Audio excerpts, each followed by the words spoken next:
Hutan Hujan Sumatera. Pada tahun 2004, hutan Sumatera masuk dalam daftar warisan dunia oleh UNESCO, sebuah badan PBB untuk pendidikan, penelitian, dan pelestarian budaya.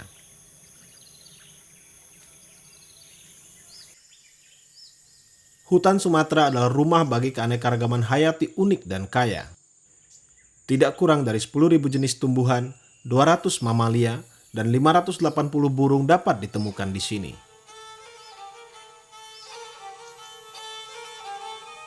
Namun hutan Sumatera memiliki catatan buruk deforestasi. Lebih dari 12,5 juta hektar hutan musnah dalam 3 dekade terakhir.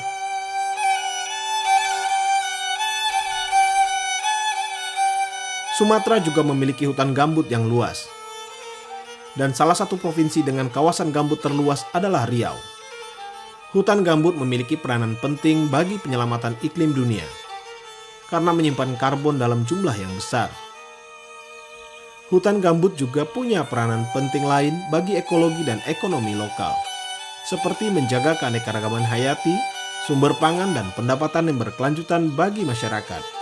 Salah satunya adalah ikan air tawar. Di Semenanjung Kampar, Provinsi Riau, telah ratusan tahun masyarakat di sini hidup bersama ekosistem rawa gambut. Semenanjung Kampar adalah kawasan hutan rawa gambut terluas yang tersisa di Pulau Sumatera. Secara keseluruhan ekosistem ini 700.000 hektar dan yang tersisa sekitar 350.000. Pemanfaatan kawasan ini untuk hutan desa seluas 4.200 hektar, HPH sekitar 45.000, restorasi ekosistem sekitar 108.000, dan HTI sekitar 472.000. Kondisinya sangat terancam karena sangat rentannya ekosistem hutan rawa gambut ini oleh kegiatan yang bersifat pendekatan perusahaan seperti pembuatan kanal, penanaman pohon yang sejenis.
Sungai Kampar mengalir 450 km dari Bukit Barisan hingga Selat Malaka.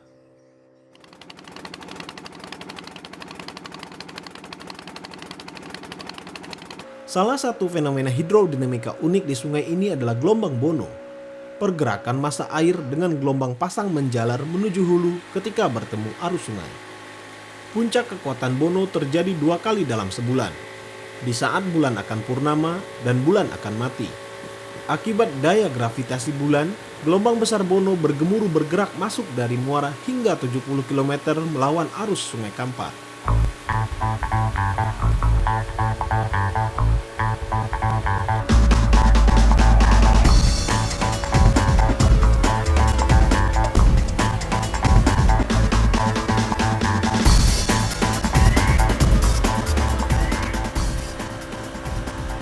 Dan saat ini, gelombang ini menjadi daya tarik wisata utama bagi Kabupaten Pelalawan. Banyak peselancar internasional yang datang untuk mencoba fenomena ini. Pariwisata menggeliat di Kecamatan Teluk Meranti.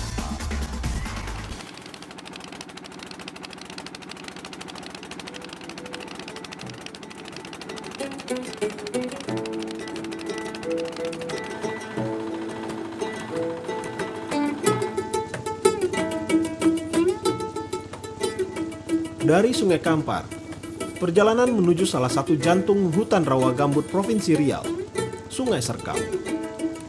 Anak Sungai Kampar ini memberi suasana yang berbeda, sunyi dan hijau dengan dinding berbagai macam vegetasi gambut.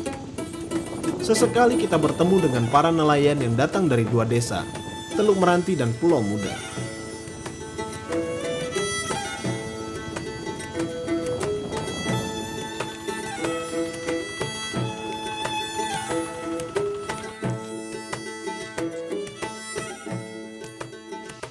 Sungai ini salah satu dari 4 sungai yang ada di Sungai Kampar dan merupakan akses masyarakat untuk kepentingan berhubungan dengan hutan, untuk ikan, kemudian untuk mencari beberapa tanaman obat dan interaksi yang terkait dengan kehidupan mereka. Dan salah satu yang muncul potensi adalah potensi ikan, di mana pada sungai ini setiap bulan tidak kurang dari 1 ton ikan salai dan 1 ton ikan segar keluar dan tersebar ke Pekanbaru sampai ke Sumatera Barat.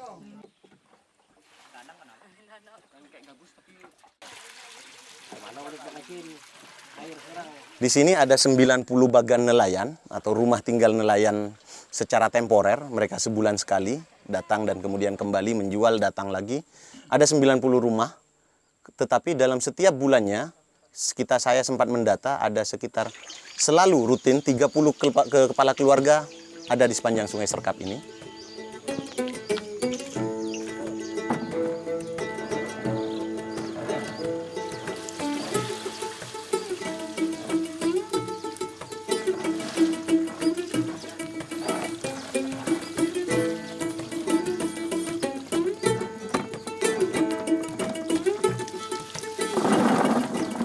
Penghasilan di sini cuma ikan baung, ada selais, ada baung, ada kelabau, ada tapah gitu. Nah, ada ikan kalau banyak namanya itu, kalau orang kota ya ada bilang ikan pelompong itu, kalau sini kami ikan bujuk namanya. Itulah seterusnya kita selama berapa tahun lah, sudah puluhan tahun. Sejak dari tahun 80 sampai sekarang.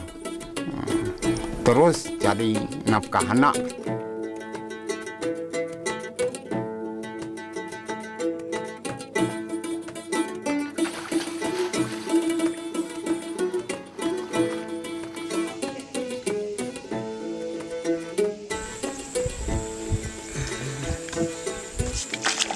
Kerja ikan aku nggak paham, Pak. Di lain nggak bisa. Kerja hari itu kita nggak bisa, panas.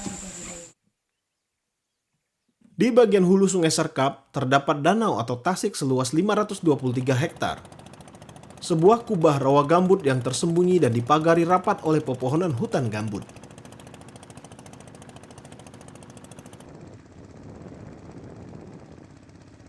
Dibutuhkan waktu 2 hari perjalanan dengan pompong atau kapal kayu kecil untuk mencapai lokasi ini.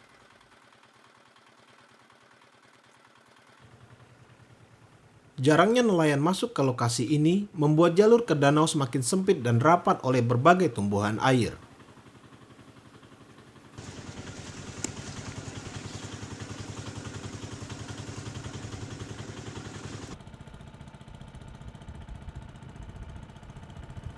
Danau ini hanya dihuni oleh seorang nelayan, Pak Sukiman, yang sejak tahun 1978 mencari ikan di sini. Setiap 2 bulan, dia kembali ke desa untuk menjual hasil dan membeli perbekalan. Kalau musim dulu, Pak ya, sampai tak terangkat 1 orang tapah itu besar-besarnya. Kalau sekarang ini sudah susah. Sampai tak terangkat berapa puluhan kilo lah itu. Waktu itu tenaga kita masih utuh kan, masih muda lagi. 1 ekor ikan pun tak terangkat 1 orang. Dipotong 2 baru terangkat.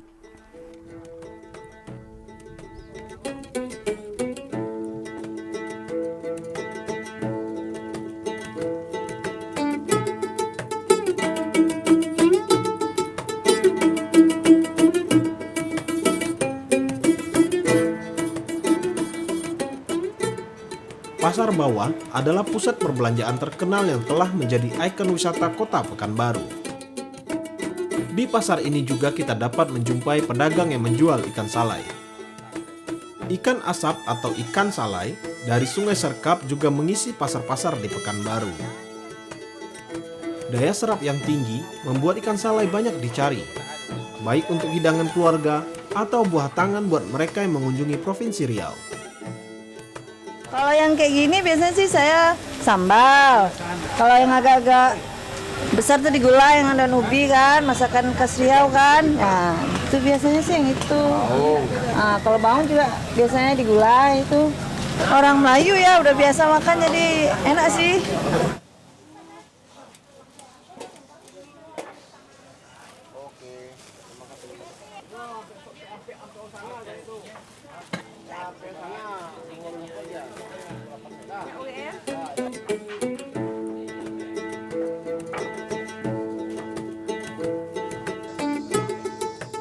Agar ikan salai dari Sungai Serkap ini semakin dikenal oleh publik, saat ini kelompok nelayan di Teluk Meranti mulai melakukan pengemasan produk-produk mereka. Karena selama ini ikan salai mereka dikenal sebagai produk daerah lain.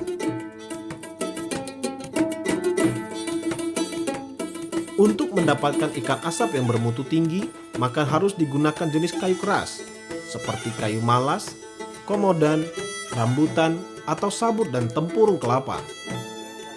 Sebab kayu-kayu yang lunak, busuk, dan berjamur akan menghasilkan asap yang mengandung senyawa-senyawa kimia yang dapat menyebabkan aroma dan bau yang tidak diinginkan. Kulit ikan yang sudah diasapi biasanya akan mengkilap. Hal ini terjadi karena senyawa fenol dan formaldehida membentuk lapisan damar sehingga produk menjadi mengkilap dan menghasilkan aroma yang khas.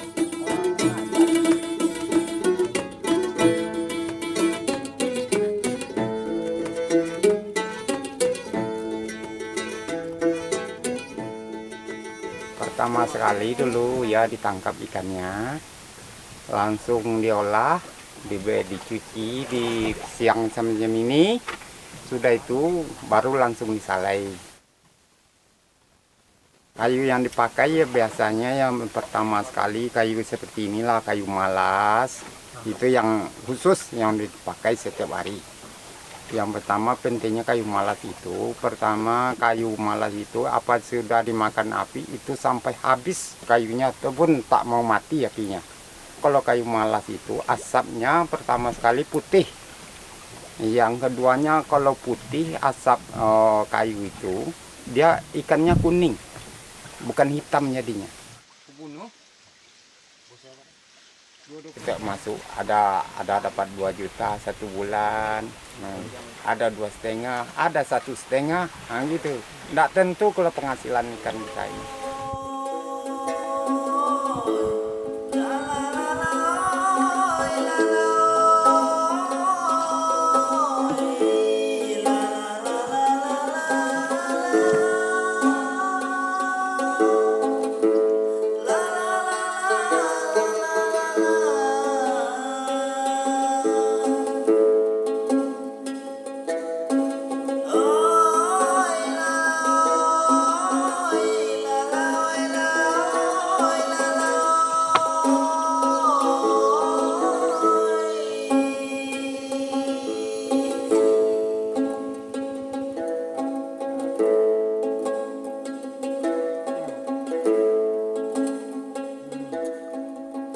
Ekosistem rawa gambut mampu beradaptasi terhadap berbagai kondisi yang ekstrim, seperti turun naiknya permukaan air akibat perubahan musim, air yang asam, dan rendahnya nutrisi tanah. Kondisi ini membuat beberapa biota yang hidup di sini tidak dapat ditemukan di tempat lain.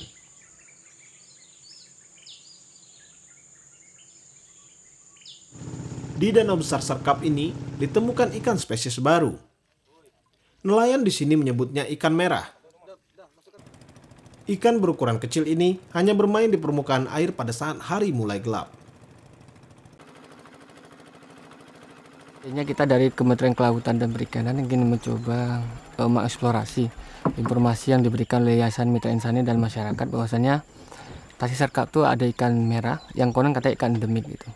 Jadi yang kita lakukan sini, kita mencoba mengambil sampel bahwasanya kalau ikan ini belum pernah teridentifikasi, kita akan mencoba mengidentifikasinya gitu, dan juga mengambil sampel DNA untuk kita analisa DNA-nya, kemudian langsung kita akan coba untuk mendaftar kepada Genbank di Eropa sana begitu. Ini adalah ikan pelagis, di mana dia akan menempati di bagian permukaan perairan. Jadi melihat dari tingkah lakunya ikan ini, dari hasil survei yang kita lakukan, hanya keluar pada sore hari. Kemungkinan sore hari mereka ke tepi itu kemungkinan mencari makan, apakah lumut, apakah zooplankton, karena mereka biasa zooplankton itu pada sore hari mereka keluar karena dia itu ada fototrofi negatif, sehingga pada ketika siang hari zooplankton tidak ada, dan ikan-ikan ini justru mencari tempat yang lebih dalam, tempat atau perairan yang lebih dingin. Jadi kalau kita melihat itu tingkah lakunya begitu.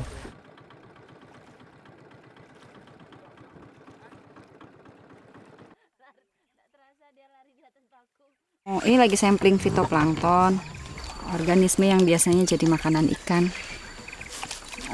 Yang lainnya teman saya lagi ngukur kualitas airnya, konsentrasi oksigen di air berapa, kemudian pH airnya, temperaturnya, yang biasanya menjadi indikator untuk tempat tinggal ikan itu di mana gitu, atau lingkungan yang disukai sama ikan itu. Apabila hasil identifikasi kita mengatakan bahwa ikan ini belum pernah diberi nama ilmiah, ini akan menambah informasi tentang keanekaragaman sumber daya hayati perairan di Indonesia, khususnya paparan Sunda.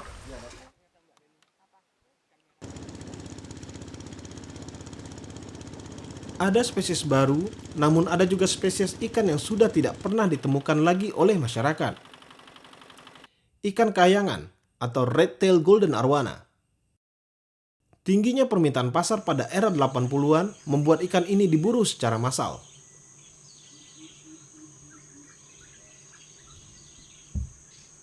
Kalau dulu ikan kayangan itu paling banyak sini. Paling banyak, ya betul banyak. Semuanya orang kampung tuh datang mencari ke sini ikan kayangan tuh, mencari anaknya tuh. Soalnya anaknya tuh lebih berharga daripada ikan-ikan yang lain, kan gitu. Ikan hias lah. Jadi sampai sekarang pun sudah habis, tak ada lagi. Satu ekor pun tak ada dapat lagi. Lihat tak ada lagi. Lihat pun tak ada. Jangan dapat lagi, lihat nengok aja pun tak dapat lagi.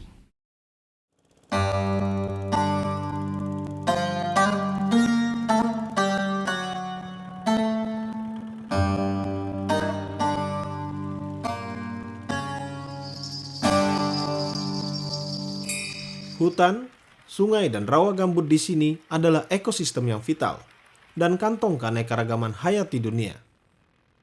Selain itu, sektor perikanannya jika mampu dikelola secara lestari akan mampu memberi kehidupan yang berkesinambungan bagi masyarakat. Hutan rawa gambut Semenanjung Kampar saat ini menyimpan 7 miliar ton karbon, sebuah aset bagi penyelamatan iklim dunia.